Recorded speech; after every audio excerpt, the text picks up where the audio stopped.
Macmillan Audio presents The Puppy Diaries, Raising a Dog Named Scout by Jill Abramson. Read for you by Beth MacDonald.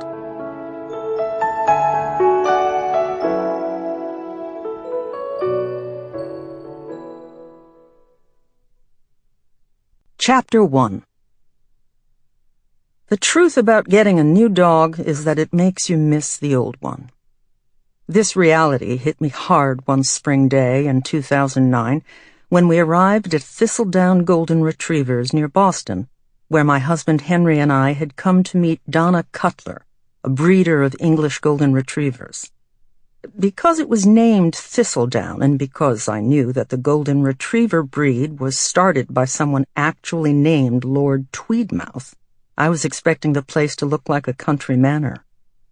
Instead, we parked in front of a plain suburban ranch, and the only hint of the litter of the 7-week-old puppies we had been invited to inspect, though we knew it was really us who had to pass muster with the breeder, was a sign on the front door that showed 2 golden retrievers and said, "Wipe your paws."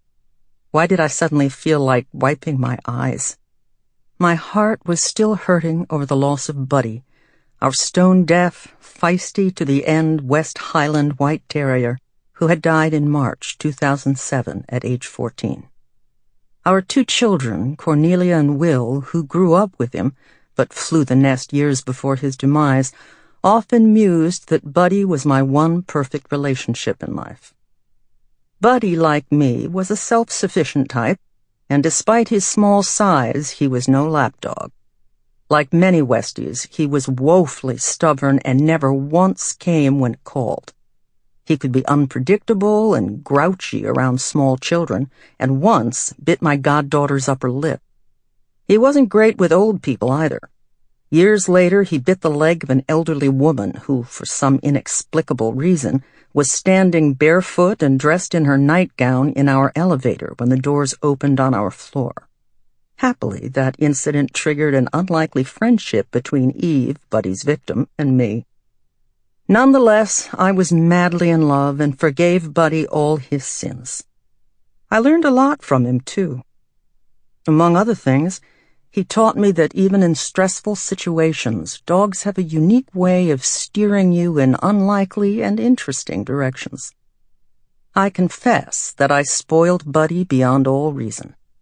House guests often awoke to the aroma of grilled chicken with a dusting of rosemary, which I liked to give him for breakfast. Henry would sometimes note, without rancor, that when I took business trips and called home, my first question was always, "How's Buddy?" Long after Cornelia and Will began to wriggle out of my embraces and find my made-up games annoying, Buddy was always happy to have me scratch his pink belly and play tug-of-war. While my children filled their lives with school, scouting, and sports, and later, college, work, and love, Buddy remained my steadfast companion. When Buddy was a puppy, we lived in Virginia, and together he and I would amble around our neighborhood for miles, discovering new side streets with interesting houses. Someone always stopped to admire him, which is how I met a lot of my neighbors. During our walks, I was also able to let go of some of the pressure of my job as an investigative reporter, back then for the Wall Street Journal. Sometimes, with my mind wandering free as I pulled the leash this way and that, I would come up with a great story idea or reporting angle on the Washington scandals that were my frequent reporting targets. Buddy, steadfast and true, was my loyal co-conspirator. I once experienced a rare eureka moment while on a walk with Buddy.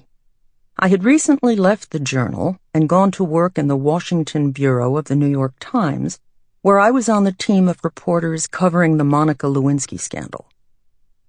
One day in late 1998, as Buddy and I strolled up 2nd Street South in Arlington, I realized that one of the people I had encountered in a document the previous night was familiar to me.